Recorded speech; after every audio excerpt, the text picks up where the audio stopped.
Hello जी, good evening. कैसे हैं आप सब? आई होप आप सब अच्छे होंगे, खुश होंगे, स्वस्थ होंगे। और आपका एक नए व्लॉग में फिर से स्वागत है। और शाम के बज चुके हैं 5 और आप ये सोच रहे होगे आज सर पे पल्लू रखने वाली मतलब आज ऐसे कैसे। तो मैं बता दूं, अभी मैंने जस्ट हेयर वॉश किए हैं तो थोड़े गीले थे और इनको सुखाना भी ज़रूरी है क्योंकि सर्दी होने लग गई है।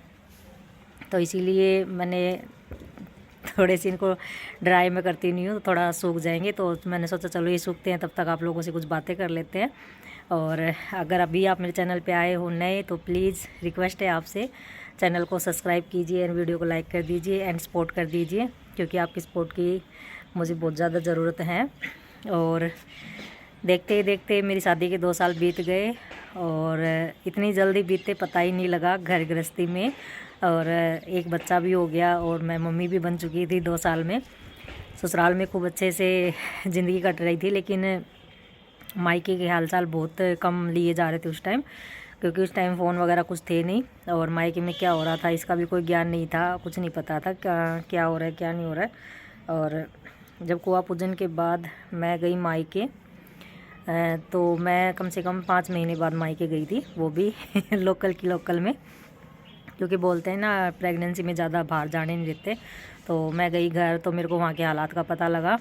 और सबसे बड़ी दुख की बात नानी के घर की थी, क्योंकि मामा एक्सपायर हो गए थे और नाना नानी के जैसे बोलते हैं ना एक बुढ़ापे का सहारा जो चला गया था, उनका बहुत ज़्यादा वो था। और ऊपर से घर पूरी तरह बिखर चुका था। घर के हालात बोलते हैं ना, जब किस्मत साथ नहीं देती है ना, उस टाइम इंसानों की भी बुद्धि भ्रष्ट हो जाती है।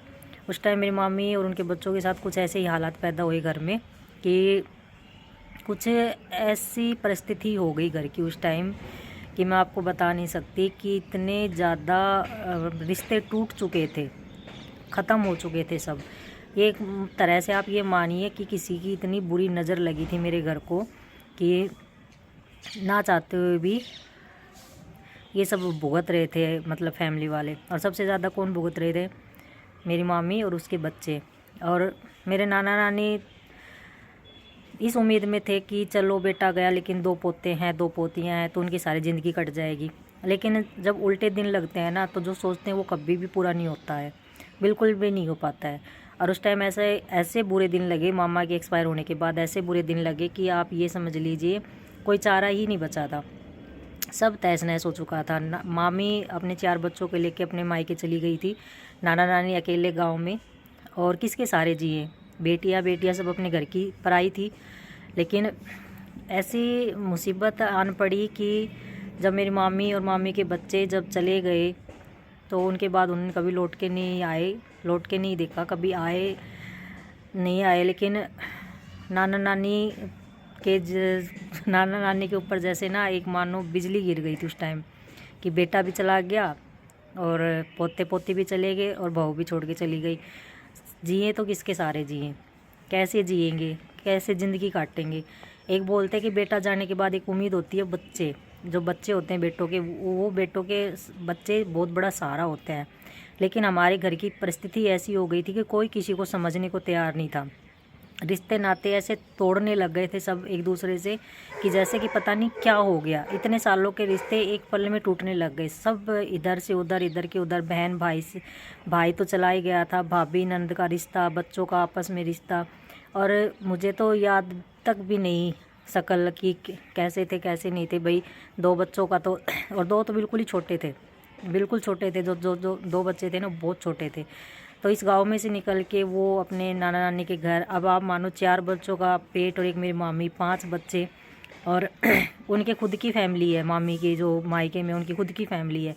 तो कैसे ज़िंदगी काटेंगे और कब तक, कितने साल, और आखिर में क्या होगा कुछ नहीं पता। लेकिन जब मेरे को पता लगा तो मतलब ये समझो पहाड़ ही टूट गया पूरी तरह से। क्या होगा मेरा नाना नानी का, कैसे काटेंगी ज़िंदगी। बेटियां भी ऐसी नहीं थी कि वो भी मजबूर थी ससुराल में कि वो कैसे, मतलब ससुराल के टाइम कैसे अपने माँ बाप का सहारा बनेंगी, कैसे नहीं बनेंगी। लेकिन भगवान के आगे ना किसी का जोर नहीं चलता। जब बुरे दिन लगाता है ना भगवान, तो ये समझ लीजिए कि फिर अच्छे दिन कभी लौट के नहीं आते शायद ज़िंदगी में। और ये कहानी मेरे नाना नानी के साथ हुई। जब उनके बुरे दिन लगे ना, मेरे मतलब ये समझ लीजिए मैं उस घर से निकली तब से मेरे घर के बुरे दिन इतने स्टार्ट हो गए थे कि सब कुछ तहस नहस हो गया। एक पल में मतलब दुनिया ही उजड़ गई थी। तो एक बोलते हैं कि पैर शुभ अशुभ वाली बात होती है कि अगर किसी का पैर घर में पड़ा है तो शुभ है, या किसी का पैर घर से बाहर निकला है तो अशुभ है या शुभ है। जो भी होता है ना वो एक इंसान के कारण ही होता है। तो हमारा घर जिसने भी उजाड़ा, किसी ने भी बर्बाद किया, इसके पीछे कोई ना कोई तो था। अगर अपनी फैमिली को अगर कोई बंदा खुद खुश नहीं देख सकता है, उनको मतलब तकलीफ़ होती है कि ये लोग ऐसे खुश क्यों हैं, इनके घर में हर तरह की मौज क्यों है, सब कुछ क्यों है, तो वो उसको उजाड़ने की फिरात में हो जाते हैं। तो वो ही हमारे घर पे किसी ने ऐसा टोना टोटका किया कि हमारा घर मतलब पूरी तरह से बर्बाद कर दिया था। और मैं तो आज मानती हूँ उस बात को, अगर किसी ने हमारा बुरा किया था तो वो कभी तो मेरे ध्यान से खुश नहीं रह पाएंगे। हमारा परिवार तो फिर कभी ना कभी एक हो जाएगा, लेकिन उनका घर तो वो बोलते हैं जिसका आप बुरा सोचोगे तो भगवान तो देखता है। भगवान कहीं ना कहीं है और वो देखता भी है। बोलते हैं ना उसकी लाठी में देर है लेकिन अंधेर नहीं होती है। लेकिन आज इतने सालों बाद भी मेरे को जब वो कहानियाँ याद आती है ना तो मेरा रोंग रोंग खड़ा हो जाता है कि मेरे नाना नानी ने कितने दुख भोगते, कितने दुख भोगे मेरी मामी ने, कितने दुख भोगे उनके बच्चों ने। तो ये सब बोलते ना कि किस्मत का ही लिखा जोखा होता है जो भी होता है।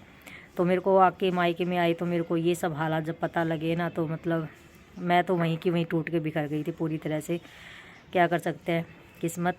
तो चलो आगे की कहानी कल बताती हूँ आपको। तब तक के लिए आप लाइक एंड सब्सक्राइब ज़रूर कीजिएगा मेरे चैनल को और वीडियो को लाइक कर दीजिएगा। तब तक के लिए बाय।